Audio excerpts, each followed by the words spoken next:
آقا کریم صلی اللہ تعالیٰ علیہ وسلم اس گڈھے میں گٹھلی کو ڈالے، علی نے مٹی کو ڈالا، پھر سلمان فارسی نے پانی کو ڈالا۔ یہودی پیچھے بیٹھ کر کے نظارہ دیکھ رہے تھے اور آپس میں انہوں نے مشورہ کیا کہ یہ دیکھو یہ لوگ کیا کر رہے ہیں، آج پیڑ لگانے آئے ہیں، کیا ایسا ہو سکتا ہے کہ کل تک یہ پیڑ تیار ہو جائے گا، 100 کھجور کے پیڑ تیار ہو جائیں گے، پیڑ لگ جائیں گے، ایسا ہو سکتا ہے؟ اسی میں سے کسی یہودی نے کہا، ارے وہ نبی جس کے پاس کھانے کے لیے کچھ نہیں ہے، تمہیں 250 گرام سونا دے دیا، 2.5 کلو چاندی دے دی، اگر وہ نبی چاہ لے گا تو 100 پیڑ کیا 1000 پیڑ بھی لگا سکتے ہیں۔ میرے بزرگوں اور دوستوں، جب پیڑ کے لیے کھجور ڈالے گئے گڈھے میں، ان لوگوں نے کہا دیکھتا ہوں پیڑ کیسے لگے گا، جب یہ لوگ جائیں گے ہم لوگ بعد میں گٹھلی نکال کر کے واپس چلے جائیں گے، پیڑ لگے گا نہیں، اور جب پیڑ لگے گا نہیں، باغ مجھے ملیں گے نہیں، سلمان آزاد نہیں ہوگا۔ لیکن بات کس سے ہوئی تھی؟ کسی اور سے نہیں ہوئی تھی۔ اگر سودا طے کس سے ہوا تھا؟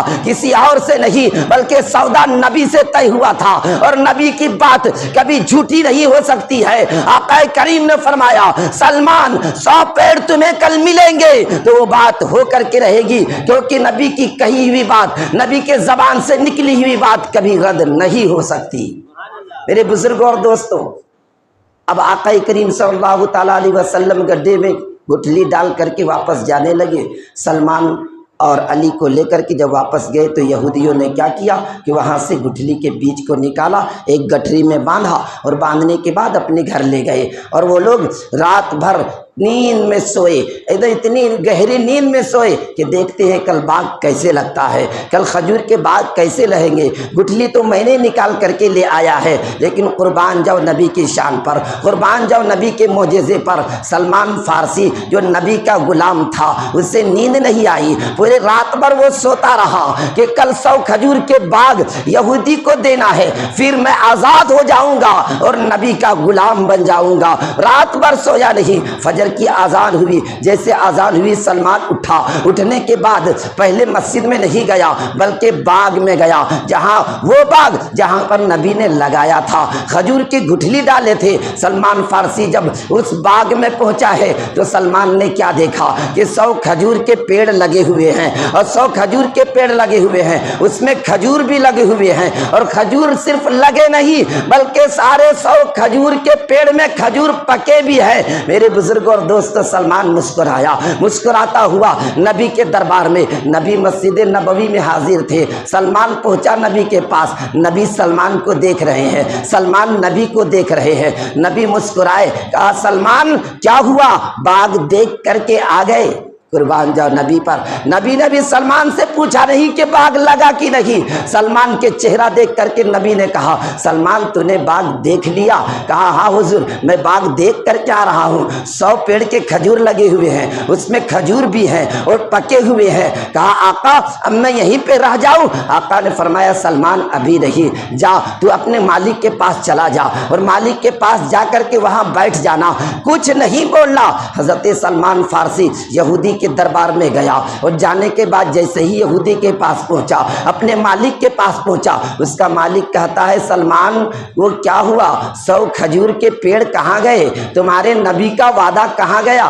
سلمان خاموش ہے۔ نبی نے کہا تھا کچھ نہیں بولنا، خاموشی سے سنتے رہنا۔ یہودی تانے پہ تانا دے رہا ہے کہ وہ نبی جس کا تم کلمہ پڑھتے ہو، وہ نبی جو اسلام کا دعویٰ کرتا ہے، کہاں گیا 100 پیڑ، کہاں گئے 100 کھجور کے پیڑ؟ سلمان خاموش ہے۔ بات ہو ہی رہی تھی کہ تھوڑے دیر کے بعد دروازے میں کھٹکھٹانے کی آواز آئی۔ یہودی نے کہا کون؟ باہر سے آواز آئی میں علی ہوں۔ علی کی آواز سن کر کے یہودی نے دروازہ کھولا، کہا ابھی تو میں سلمان کو تانا دے ہی رہا تھا، اب علی کو بھی تانا دوں گا کہ تو نبی کا چاہنے والا ہے، نبی کا دیوانہ ہے، تمہارا نبی اسلام کا دعویٰ کرتا ہے، وہ 100 کھجور کے پیڑ کہاں ہیں؟ دروازہ کھولا گیا، علی اندر آئے، یہودی سے کہا میں سلمان کو لینے آیا ہوں۔ یہودی نے کہا علی تمہارا آنا کیسے ہوا، تمہارا باغ کہاں گیا جو باغ لگانے والے تھے؟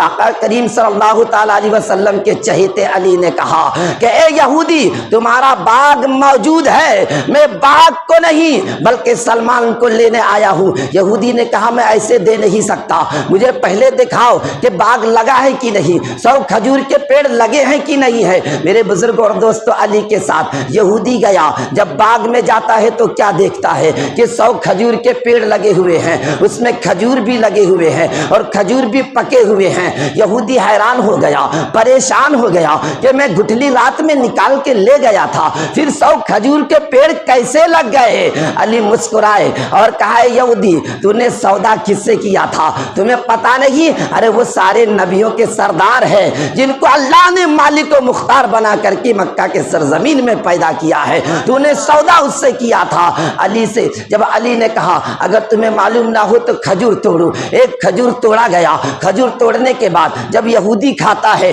تو علی سے کہتا ہے کہ اے علی اس کھجور میں گٹھلی نہیں ہے۔ میرے بزرگ اور دوست علی مسکرائے اور عرض کرنے لگے کہ اے یہودی یہ کھجور میں گٹھلی تمہیں کہاں سے ملے گی؟ اے رات میں تو نے گٹھلی تو چرا کر کے لے گیا تھا، گٹھلی نہیں ہے۔ پھر بھی اللہ نے کھجور کے درخت کو جمایا اور کھجور پکے ہوئے مل گئے، اور تم یہ کھجور کو لو، سلمان میرے حوالے کرو، میں سلمان کو لے کر کے جاتا ہوں۔ علی سے یہودی نے کہا علی رک جا، مجھے بات سمجھ میں نہیں آتی، میں نے رات میں تو گٹھلی چرا کے لے گیا تھا، باغ کیسے تیار ہو گئے؟ اس سے پتا چلا اور معلوم ہوا کہ اللہ نے نبی کو اختیار دے کر کے اس دنیا میں پیدا کیا ہے، معجزہ دے کر کے اس دنیا میں پیدا کیا ہے۔ میرے بزرگ اور دوست علی سے یہودی نے کہا علی تم سلمان کو لے کر کے نہیں جاؤ، ایک بات مجھے بھی اپنے ساتھ لے کر کے چلو نبی کے دربار میں۔ یہودی اٹھا، اپنے ساتھ میں اپنے گھر والی کو لیا، اپنے اہل خاندان کو لیا، اپنے غلاموں کو لیا، اور لینے کے بعد نبی کے دربار میں پہنچا۔ علی بھی ساتھ ہیں، سلمان بھی ساتھ ہیں، یہودی بھی ساتھ ہے۔ آقا کے دربار میں جیسے یہودی پہنچا ہے، آقا نے کہا کہ اے یہودی کیا کچھ اور لینا ہے؟ کچھ اور باقی رہ گیا ہے سودے میں؟ یہودی نے کہا کہ حضور مجھے کچھ لینا نہیں ہے۔ کہا کہ سونا آپ لے لیجئے، چاندی آپ لے لیجئے، یہ 100 کھجور کے پیڑ آپ کے، سلمان بھی آپ کے، آقا یہ تو کہہ دے کہ یہ یہودی آپ کا ہو گیا۔ میرے بزرگ اور دوستو آقا نے اس کے سر پہ ہاتھ دیا، ہاتھ رکھا، یہودی نبی کے قدموں میں گرا اور فوراً پڑھا کلمہ شہادت لا الہ الا اللہ محمد رسول اللہ۔ میرے بزرگ اور دوستو یہ نبی کا معجزہ دیکھ کر یہودی اور ان کے خاندان سارے غلاموں نے اسلام کو قبول کیا اور نبی کا ہو گیا۔ یہ نبی کا معجزہ ہے، نبی کے اختیار ہے۔ اگر نبی چاہیں تو ایک انڈے کو سونا نہیں، یہ مٹی کو چاندی نہیں، بلکہ اگر وہ پہاڑ کو بھی حکم دے تو پہاڑ بھی سونے کے بن جائے۔ اللہ نے انہیں با اختیار بنا کر کے اس دنیا میں پیدا کیا ہے۔ میرے بزرگ اور دوستو آقا کریم صلی اللہ تعالیٰ علیہ وسلم ہم غلاموں سے کتنے محبت کرتے ہیں، لیکن ہم غلام کیسے ہیں؟ ہم ان کے چاہنے والے کیسے ہیں؟ ہم